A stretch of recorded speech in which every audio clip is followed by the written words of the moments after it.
Entonces, con base en esta información que hemos estado analizando, de que realmente en tu nómina tú sabes que tienes que aplicar todas estas incidencias laborales y que impactan en materia de seguridad social, para el aspecto fiscal, lo mismo, también van a ir impactando las prestaciones que tú le des, o si sale de la relación laboral, o si termina el vínculo laboral, o si ya le pagaste más prestaciones, o si ya incrementaron sus prestaciones. En cuanto a herramientas de trabajo, pues sabemos que no son objeto de la ley de impuesto sobre la renta. Prestaciones de previsión social sí son ingresos, pero tienen exenciones. Entonces, todo esto que se derive de la relación laboral, tenemos que ver en qué momento lo voy a llevar a un ingreso gravable. El fin último de la ley de impuesto sobre la renta, decimos, es un impuesto anual. Entonces, yo tendré la obligación de hacer el cálculo de o ese ajuste anual de esos colaboradores siempre y cuando hayan estado conmigo todo el ejercicio, porque aquí vienen las excepciones. Tú no vas a hacer el cálculo anual de tus colaboradores cuando el trabajador haya prestado servicios después del 1 de enero o que haya concluido hasta antes del 31 de diciembre. Ya veíamos el por qué. Cuando sus ingresos excedan de 400,000, también que los colaboradores presenten su anual. O cuando te haya comunicado por escrito que va a presentar su declaración anual. E incluso cuando tenga un segundo patrón, no tienes la obligación. Pero si el colaborador entonces estuvo contigo todo el año, pues se entiende y nada más fuiste su único patrón y no tiene ingresos por otros regímenes y no rebasa de 400, le vas a avisar al SAT cuánto es el impuesto anual que causó ese colaborador. De ahí que viene en el 97 que le tienes que aplicar a todas las percepciones que están relacionadas con tu relación laboral entre lo grabado y lo exento para reconocer en algún punto las retenciones que van a impactar a mi cálculo anual de sueldos y salarios, que es el ISR que yo le estuve descontando mes a mes, para que entonces yo pueda tener, y basándome en mi CFDI de nómina, un ajuste anual. ¿Qué es el ajuste anual? Es que anualice sus ingresos, es decir, que todos los ingresos que haya obtenido ese colaborador en el ejercicio, les restas los exentos para tener una base sobre la cual le apliques una tarifa del 152, le puedas disminuir el subsidio al empleo causado por tarifa, a diferencia de la tarifa del ISR, que si viene en un 152, que está anualizada esa tarifa, la tarifa del subsidio al empleo está dividida en semanal, decenal, quincenal, mensual, pero no en anual. Entonces ahí tendríamos que sumar todo el subsidio al empleo que causó y se lo restaríamos al ISR a cargo del colaborador en su primera base, después de restarle los exentos. Y después le vamos a acreditar también los pagos provisionales de ISR, es decir, las retenciones que le hicimos. De enfrentar estos datos, podemos tener una diferencia a cargo o a favor. Con base en eso es que nuestros sistemas de nómina incluso nos apoyan, porque como nosotros estamos llenando una, déjenme mostrarles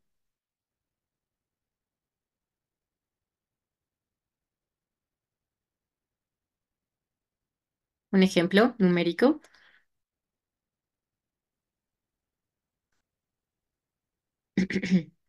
Nuestros sistemas de nómina entonces son los que nos están ayudando justamente a tener toda esta información. Sí. Nos están ayudando a tener toda esta información e incluso te ayudan a hacer el cálculo anual de tus colaboradores. Entonces, déjenme quitar aquí el filtro porque lo que yo estoy mostrando aquí en los filtros para efectos de la nómina es que de mis salarios, o sea, del pago de mis salarios y que están timbrados con el CFDI, para hacer el ajuste anual, pues evidentemente tienes que anualizar los ingresos de tu colaborador. ¿Cómo los anualizas o cómo puedes tener el control? Pues por el CFDI que estuviste emitiendo en cada periodo de pago. Entonces, anualizados, aquí están los ingresos de mis colaboradores y después les aplico el cálculo de la tarifa del 152 de la ley de impuesto sobre la renta para saber cuál es el impuesto que causan conforme a la tarifa anual. Lo tendré que enfrentar contra el subsidio del empleo causado anualizado y eso me va a dar un primer ISR a cargo. Entonces aquí estoy restando el impuesto que generan por la aplicación de la tarifa anual por el subsidio al empleo causado, tengo un primer ISR a cargo. Y después le voy a aplicar las retenciones que efectué. ¿Cómo voy a sacar las retenciones que efectué? Pues lo mismo que vi timbrado o lo mismo que timbré en el CFDI, que se supone que es en congruencia con lo que recibió el colaborador Y al hacer este enfrentamiento o este acreditamiento, entonces voy a tener un saldo a favor, un saldo a cargo. Lo que sucede con este ajuste anual y lo que te dice la autoridad es que tú puedes compensarlo contra ISR de ejercicios anteriores cuando tienes un saldo a favor o el ISR a cargo, retenérselos en en el mes en el que haces el ajuste y estas retenciones cuando resulten a cargo las puedes pagar hasta la declaración de febrero, es decir, desde el ejercicio siguiente, es decir, en febrero de este año, si tienes colaboradores con ISR a cargo, puedes írselas descontando para enterarlas a más tardar en la declaración de febrero, que se presenta en marzo. Pero si tuviste colaboradores que tienen saldo a favor, lo puedes ir compensando contra retenciones que generen en los meses siguientes hasta que se agote su saldo a favor, o se los puedes devolver en una sola exhibición, que de ahí es en donde tomamos este catálogo de tipo otro pago, en donde le entregamos, cuando le entregamos subsidio al empleo, lo timbramos con la clave 002 del tipo otro pago. Para el tema del ajuste anual, estas son las claves: la aplicación de saldo a favor por compensación anual o el reintegro de ICR retenido en exceso del ejercicio anterior, siempre que no haya sido enterado al SAT. ¿Qué quiere decir una y otra? Que si yo voy a ocupar esta aplicación del saldo a favor por compensación anual, es para compensarlo contra ISR de meses siguientes hasta que se agote. Y si voy a utilizar la clave 005, es una devolución en una sola exhibición al colaborador. Aquí les ponía unos ejemplos numéricos que aquí salió a favor. Entonces, vamos a ver como si fuera su recibo de nómina aquí. Tiene percepciones, tiene deducciones. En sus deducciones, pues es el ISR del periodo normal. Y entonces aquí, considerando que tuvo percepciones de su salario normal, después de que yo apliqué el cálculo, el ajuste y que tengo mis papeles de trabajo, reconozco que tiene un saldo a favor. En el siguiente periodo o en el periodo en donde yo estoy haciendo el ajuste, reconozco que por las percepciones de ese periodo tiene un ISR a cargo, entonces puedo aplicar la clave 004, aplicación de un saldo a favor, y puede ser que compense la misma, el mismo impuesto a cargo que tenga en ese periodo, para que cuando tenga ya mi operación aritmética de lo que percibió menos lo que le tengo que hacer de retención de ISR más la compensación anual, entonces pues está saliendo tablas, ¿no? Evidentemente aquí me hace falta meter las deducciones por cuotas obreras, pero de esto iría el tema de la compensación anual por la clave 004. Me detengo un poquito porque tenemos una duda aquí. Eh, no, no tenemos una pregunta. Muy bien. Entonces, por otro lado, tenemos también el punto de otra clave que también viene en nuestro catálogo de ISR, reintegro del ISR tenido en exceso del ejercicio anterior, siempre que no haya sido enterado al SAT. Evidentemente, esto quiere decir que es un cálculo que yo hice en el mes de ajuste, que normalmente es diciembre o enero. Y entonces, en este sentido, si yo reconozco que tiene percepciones en ese mes, si tiene percepciones en ese mes, por ejemplo, de 20,000 pesos, que es su ingreso mensual normal y causó un ISR de 500, y voy a utilizar la clave del catálogo, reintegro de ISR retenido en exceso del ejercicio anterior y que son 2,514 pesos, entonces su CFDI de nómina quedaría pues más o menos de esta manera: la percepción, que es su salario, la deducción de ISR y la devolución de ese ISR retenido en exceso del ejercicio anterior, quedando prácticamente una nómina superior porque le estoy haciendo la devolución por completo. Esto es en el caso de colaboradores que tienen por la determinación del ajuste anual un saldo a favor y que yo lo puedo ir compensando o se lo puedo dar en una sola devolución. Tenemos por ahí otra clave que no la puse en grande, pero justamente porque no tiene relación con el ajuste anual, pero sí puede llegar como a confundirnos un poquito, que es la de reintegro de ISR pagado en exceso.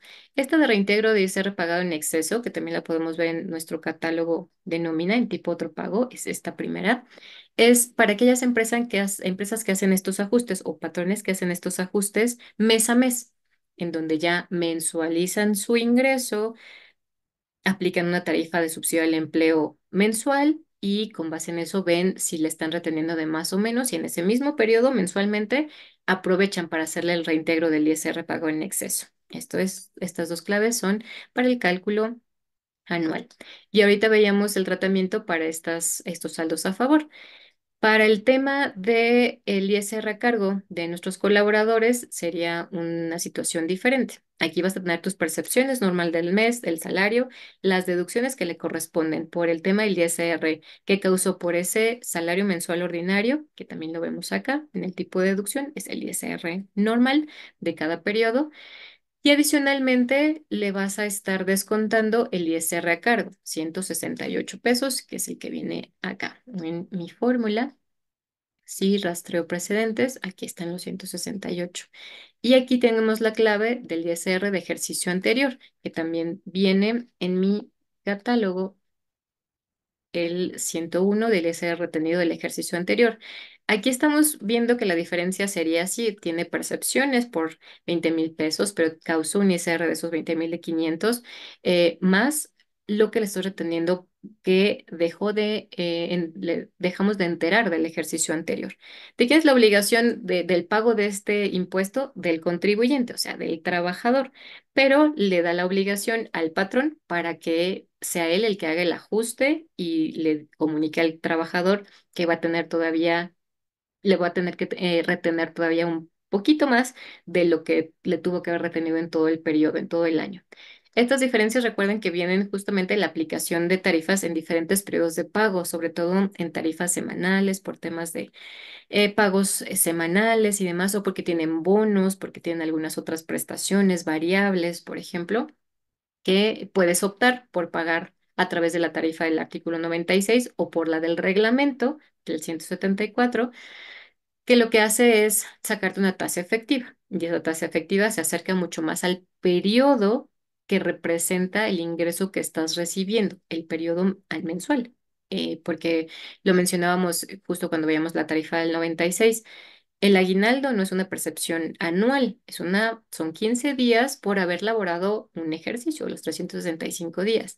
La PTU no es una percepción que corresponda a un mes, sino que resulta del promedio de los últimos 3 años de PTU o de la suma de 3 meses de salario. Entonces, el que tú le apliques una u otra tarifa, evidentemente impacta en el impuesto causado y hablando de sueldos y salarios, si tú aplicas la del reglamento, pues entonces va a ser mucho más efectiva, mucho más puntual al ingreso que está percibiendo por ese tipo de prestación, pero posiblemente tengas diferencias ya cuando apliques el ajuste anual que tenga que ser subsanadas por el propio trabajador. De ahí que el tratamiento para la compensación de estos saldos o la devolución es contra el ejercicio siguiente hasta que se agote. Aquí lo llevé 500 pesos únicamente y aquí el total que creo que queda un poquito más claro, a diferencia del ISR a cargo, que aquí fueron 168 pesos, pero pudieron haber sido 3,000 pesos, no sé, en proporción a las diferencias que salgan con el colaborador. Entonces, por eso que cuando nosotros tengamos ISR a cargo del colaborador, tenemos hasta la declaración de febrero para poder enterarlas ante el SAT, que es lo que te va a pedir prácticamente, que le hagas la retención al colaborador y las enteres, se las pagues al SAT a nombre del trabajador, porque el trabajador no va a presentar su declaración anual, se supone. Entonces, haces el cálculo y lo empatas con su cálculo anual ante el SAT. Derivado de que estamos hablando de que este ajuste anual, como el ejemplo que les mostré, vino de el timbrado de la nómina, entonces, el visor de nómina del patrón, pues también se vuelve importante para que yo pueda justamente entrar a la página del SAT. Lo encuentran en declaraciones, en el apartado de declaraciones, y más abajo viene visores. Y además de que te proporciona el SAT visores para ingresos de régimen general o de régimen simplificado de confianza, también vienen los visores para de nómina. Y en estos visores de nómina incluso puedes ver si tienes por ahí algunas diferencias a enterar. Si se dan cuenta, en este ejemplo yo les pongo que nos dice, por ejemplo, en el mes de mayo que de acuerdo al CFDI, yo retuve 6,473 pesos, pero enteré 8,531. O sea, hasta el SAT te lo pone en negativo, como diciendo, me enteraste de más. Si timbraste 6,000, pues yo esperaba que me pagaras los 6,000, como en el mes de enero, timbraste 2,595, me estás pagando 2,596. Bueno, está redondeado.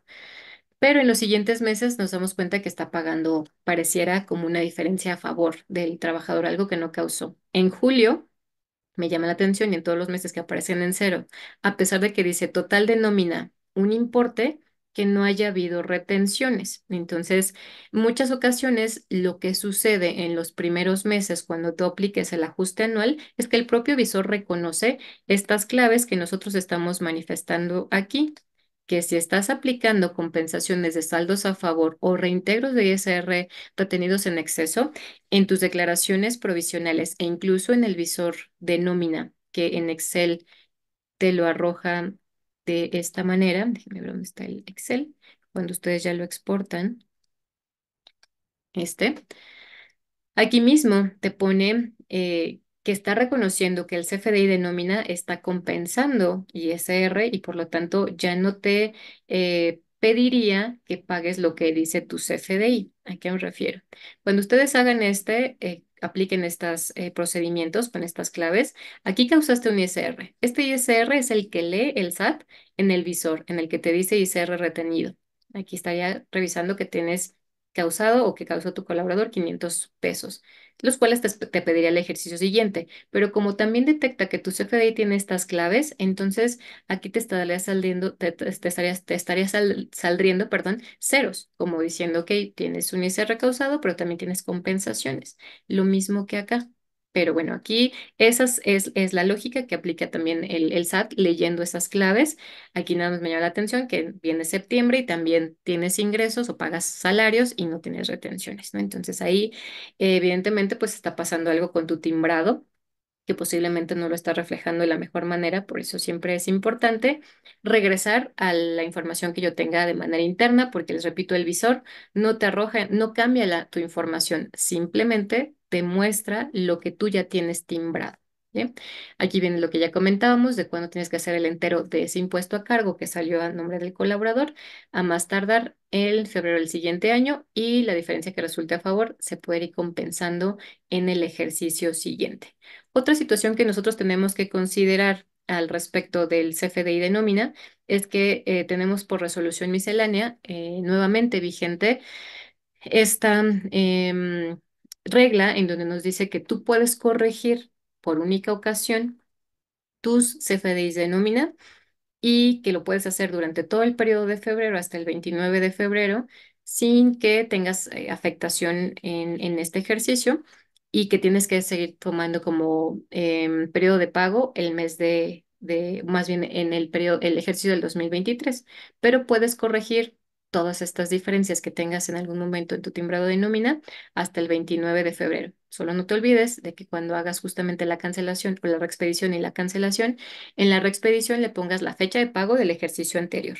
No importa que vaya a tener una fecha de emisión del 2024, mientras sea de nómina, sea por única ocasión, puedes presentar tu CFDI corregido.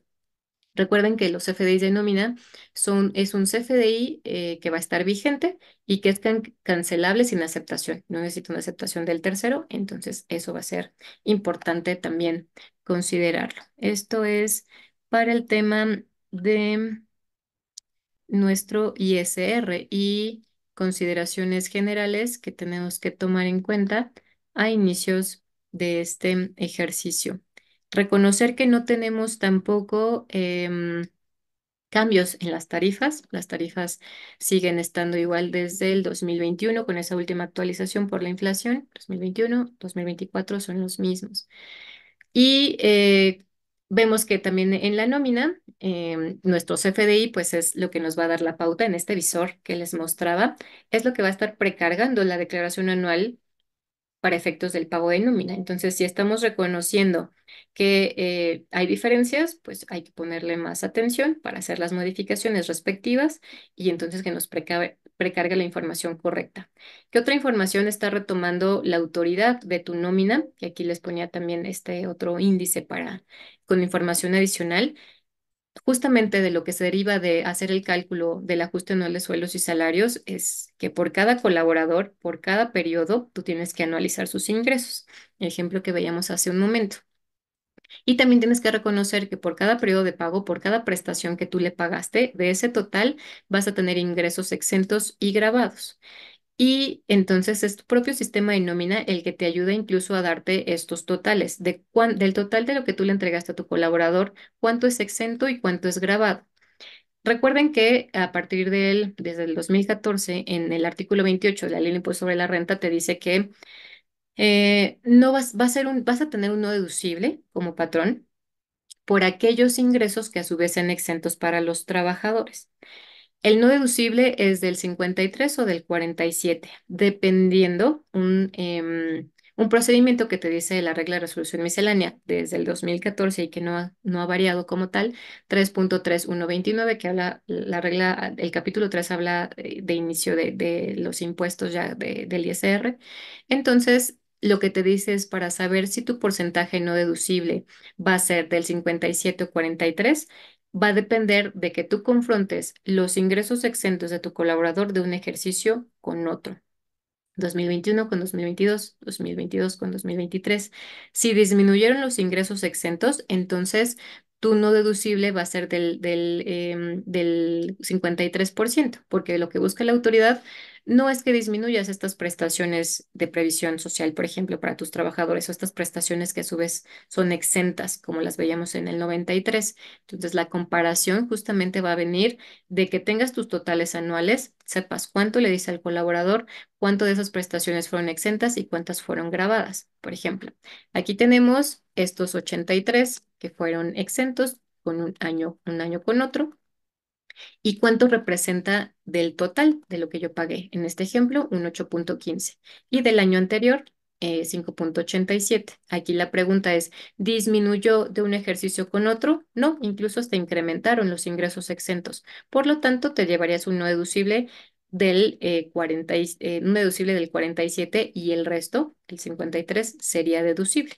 Estos 44,000. La diferencia sí es deducible y es lo que tú estarías viendo también en tu declaración anual. Y estamos hablando de no del total, tú pagaste 1 millón, pero el no deducible de ese millón representa un 47, es decir, los 39,000 pesos. Esto es esta información que también vamos a estar viendo en nuestra declaración anual, adicional a lo que viene aquí en nuestro visor de nóminas del SAT, porque esto es lo que está bien leyendo el SAT de tus CFDIs. Entonces, pues también vale la pena hacer como estas conciliaciones para saber cómo van a ser los datos precargados, ya sea el aplicativo de la declaración anual de las personas morales, y entonces ya está precargada cierta información. Obviamente todavía está como viendo si tiene algunas características que puede mejorar. Entonces, pues hay que darle un poquito de tiempo también a ese aplicativo. Va a haber muchos contribuyentes que ya hayan presentado su declaración anual justamente porque quieren beneficios en su coeficiente y demás, pero mientras tanto nosotros reconocer que en materia de nómina, pues también tiene un impacto de manera general en los impuestos de la empresa y en la precarga de los FDIs para efectos de una fiscalización. En materia de nómina, pues se da mucho con el CFDI o con las informativas que hablábamos del IXOI y del SISUC, de este intercambio de información. Para el tema del SAT, pues viene a través de un CFDI. Y eso para el tema fiscal. Si se dan cuenta, el tema de nómina, en cada uno de los puntos que hemos estado viendo a lo largo de nuestro curso, nos podremos llevar un curso por materia. El punto era ver o reconocer este control interno que es importante comenzar a instaurar o retomar al inicio incluso del ejercicio, como son las prestaciones de los colaboradores, cómo incide el salario mínimo y el salario mínimo profesional, el tema de la integración del salario base de cotización con los incrementos en materia de recaudación para el ramo de cesantía en edad avanzada y vejez, y para el tema fiscal el CFDI y las consideraciones en las retenciones y su ajuste anual. Aprovechando que estamos terminando justamente el ejercicio y que estamos comenzando a hacer, o ya terminamos de hacer nuestro ajuste anual de sueldos y salarios, y que todas las áreas de la empresa, pues evidentemente están correlacionadas. Entonces, pues como asesores no es que tengamos que ser expertos en las tres áreas, pero sí de mencionar que una decisión laboral va a impactar en materia laboral, en seguridad social y en la ley del impuesto sobre la renta.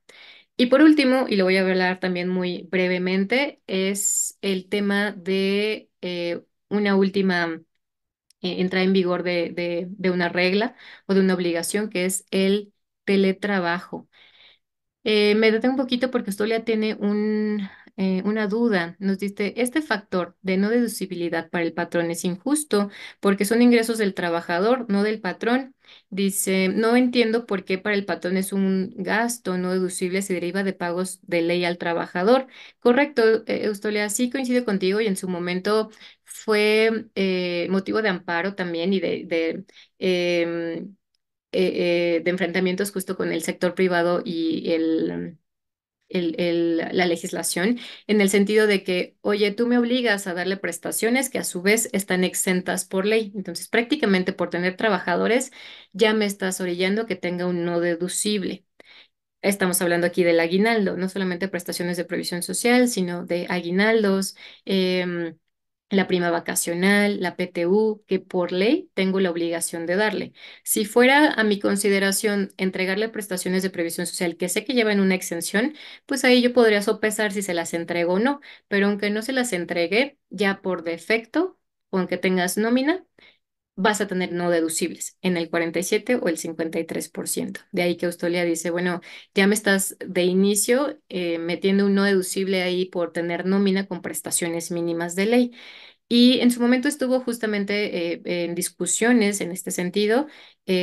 Junto en ese mismo año sale contabilidad electrónica, sale buzón tributario, muchos se amparan al respecto, pero ninguno de esos cambios relevantes se echó para atrás. Contabilidad electrónica vemos que está más en boga que nunca, están llegando las multas. En algún punto planean meterlos en el 32D como opinión negativa. Entonces, también lo que nos dimos cuenta es que dependiendo del tipo de empresa que estés manejando, Eustolia, es que también podría llegar a no ser tan gravoso, pero va a depender de los cálculos ya en números que veamos. Por ejemplo, aquí tú tienes un deducible en estricto sentido, o tú le entregaste a tus colaboradores 1.029.000 pesos. Esta es una nómina deducible. Oye, pero de ese millón que entregaste, entonces el 47%, pero de los exentos, esto representa el no deducible. Quizás si yo ya enfrento los 39.000 contra el 1.029.000, digo, ok, quizá no fue tan gravoso, pero es cierto que sí tienes una afectación en un no deducible. Habría que verlo con números porque en unas empresas les va a impactar más que en otras, sobre todo aquellas que tienen estos planes de previsión social. Antes justamente que entrara en vigor esta 28, fracción 30, estaba un impuesto que se le llamaba el IETU. No sé si se acuerdan del IETU. El IETU representaba una tasa del 17,5% y que tenía un crédito al salario para disminuir la tasa del IETU. Es decir, para que tú no pagaras en demasía ese YETU, podrías tener diferentes créditos para disminuir ese impuesto.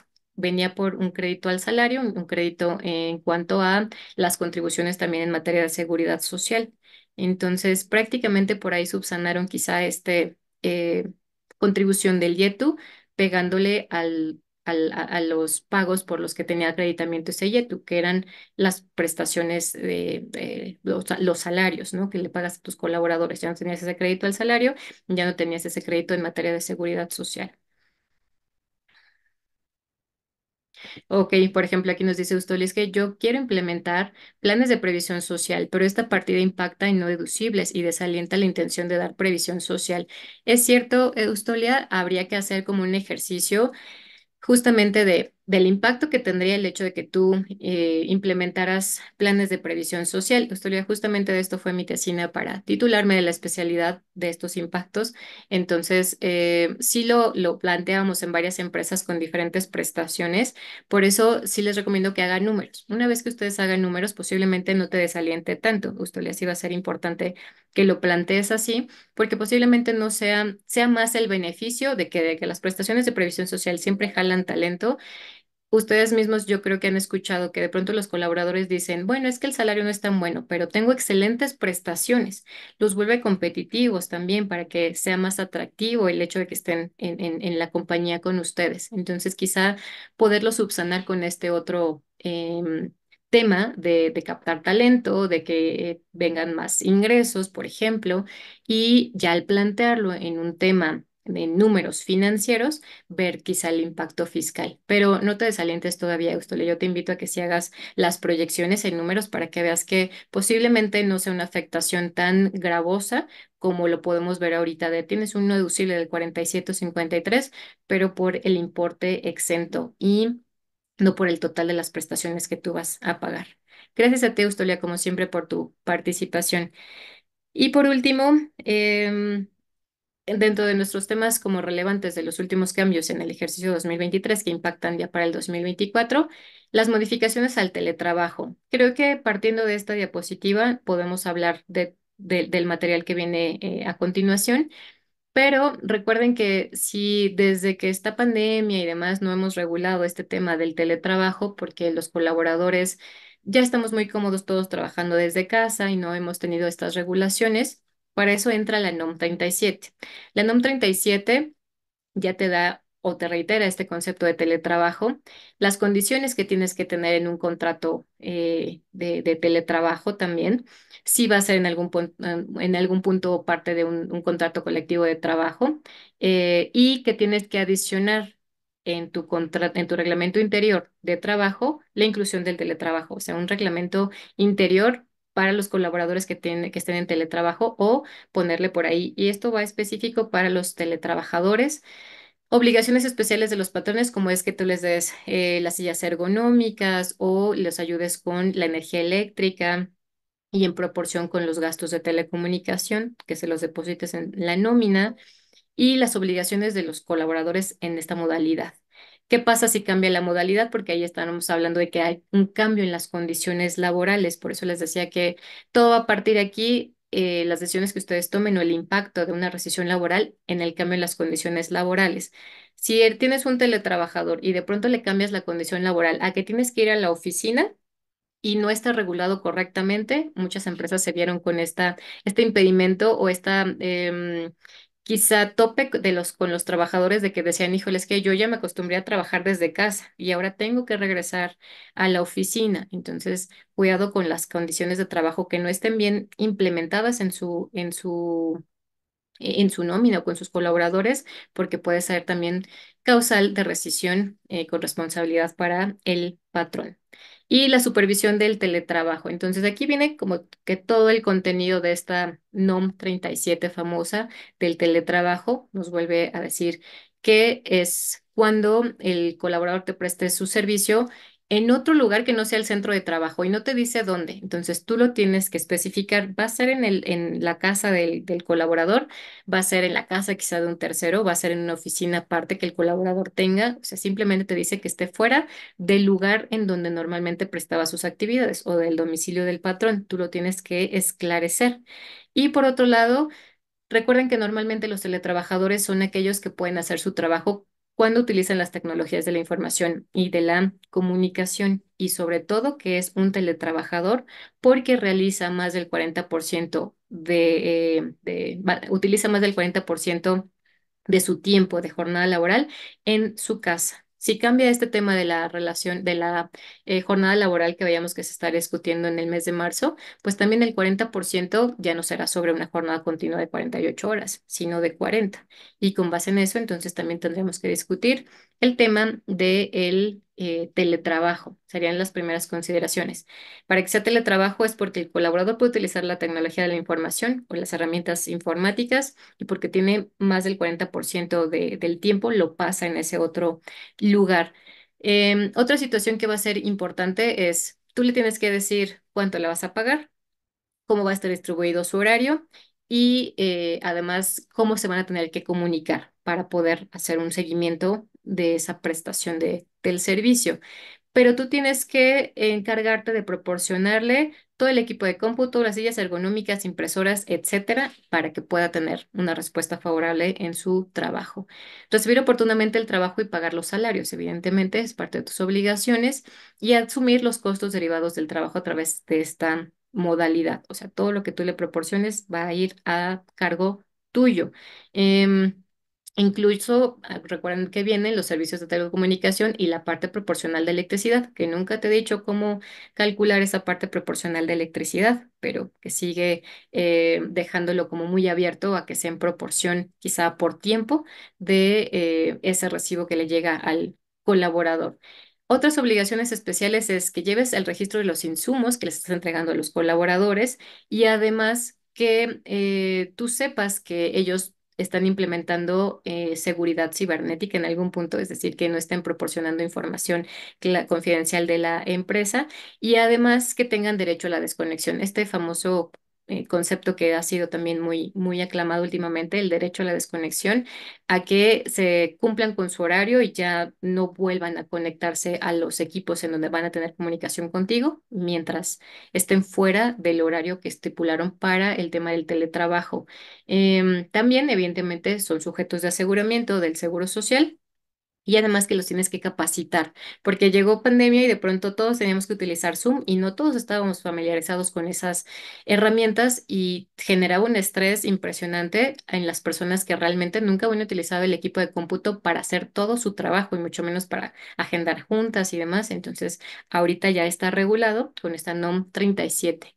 Las obligaciones de los colaboradores, en contrario censo, pues es que cuiden todos los equipos que tú le estás otorgando, que también te informen sobre los costos que están, los que están erogando y también que tienen que seguir lo que dice el reglamento interior que vas a celebrar para efectos de guardar una armonía en el teletrabajo. Y la NOM 37, recuerden que es de aplicación nacional y viene con apéndices. Apéndice uno que habla de una política de teletrabajo y es justamente que tú puedas tener una continuidad de la revisión de ese teletrabajo. En este caso, incluso hasta te dice que ese documento se lleve a cabo o que tú sigas revisando que los colaboradores estén bien, incluso emocionalmente, porque te dice, tienes que evitar su aislamiento social, es decir, por lo menos tienes que invitarlos una vez a la semana a la oficina o tener reuniones presenciales o virtuales, porque recuerden que eso también ya es parte de una enfermedad para efectos de la ley federal del trabajo, el estrés, la ansiedad, y vienen por apéndices, 5 apéndices en donde te regula cómo es que tienes que implementar esta NOM, que no intervengan su trabajo con su familia. El apéndice 2 habla de la selección de los candidatos, no nada más por aquellos que quieran estar en el centro de trabajo, que quieran estar en su casa o en otro lugar diferente al domicilio del patrón, sino que realmente tienen que tener las condiciones idóneas, o sea que realmente si el 40% lo realizan allá, lo pueden hacer utilizando la tecnología de la información y que además que ese candidato te pueda demostrar que sí puede tener un lugar, por lo menos, y así viene en la NOM 37, de 2x2, en donde pueda prestar el servicio, en donde no haya cajas que estorben, no haya una conexión eléctrica desfavorable que lo pueda llevar a tener algún accidente, donde haya ventilación, donde haya luz, por ejemplo, idónea para que preste el servicio. Por eso hay que hacer una selección de candidatos que cumplan con lo que dice la NOM. Y para eso vas a hacer una verificación de esas condiciones. La silla ergonómica no nada más es la que se ve más bonita, sino que si cumpla con ciertos ángulos de postura. Así es prácticamente lo ideal que nos dice, así tienes que tener un lugar en tu casa para hacer teletrabajo, un lugar exclusivo para ti, que no tengas ningún inconveniente. Por eso tiene que haber una selección del personal y el apéndice 3 te dice cómo verificar que si cumpla con todos estos elementos ergonómicos y de riesgo psicosocial que estén disminuidos. La referencia del apéndice 4 nos dice que puedes recomendarles actividades previas a teletrabajar, porque el estar sentado todo este tiempo cansa, es una postura que puede afectar a la espalda, entonces te dice, puedes hacer ciertos ejercicios, estiramientos para no cansarte de las manos por el tema del mouse o del uso de la computadora, ejercicios muy puntuales y el apéndice 5 recomendaciones para seleccionar una silla ergonómica, por eso les digo, no nada más es la más bonita, sino que la NOM 37 ya regula puntos clave como los ángulos, los antebrazos a un 90%, el muslo, los ejercicios para efectos de que no pueda causarle ahora una molestia por la postura, por ejemplo, y que tú revises constantemente si puede prestar el servicio en su casa o no. Y dentro de las preguntas que vienen en la evaluación justamente del teletrabajo, es que tú estés valorando si sí sigue cumpliendo con esas condiciones. Incluso te dice que le preguntes si en su casa convive con personas adultas mayores o con niños. Entonces, todo esto forma parte también del teletrabajo que si lo tenemos ahorita no regulado, lo importante va a ser que la NOM ya es aplicación estricta para nivel nacional y que entró en vigor en noviembre del año pasado, entonces importante también retomarlo junto con todas estas modificaciones que estábamos hablando ahorita en materia laboral, de seguridad social, de ISR y adicionalmente en materia laboral, pues el tema del teletrabajo. Entonces, la intención justamente de nuestro curso del día de hoy era tener un refresh de todas estas obligaciones y cómo todas y cada una de ellas se van entrelazando en materia de nómina partiendo de tus condiciones laborales para dar cumplimiento a la ley del Seguro Social y a la ley del impuesto sobre la renta, en donde creo que somos mucho más fiscalizados en esa proporción fiscalmente en materias de contribución social y que hoy por hoy pues empiezan las de Secretaría de Trabajo y Previsión Social, pero para el tema del REPS. Ya las teníamos con antelación para PTU y comisiones, pero que pues con estos intercambios de información como asesores, les repito, no es que tengamos que saber cada uno de estos puntos, pero sí saber que tiene un impacto entre cada una de estas legislaciones. Muchas gracias por su tiempo. Ya nos excedimos un poquito más. No sé si tengan dudas que podamos retomar en este momento. Les agradezco mucho a todos por su participación. Podemos retomar alguna duda que tengan.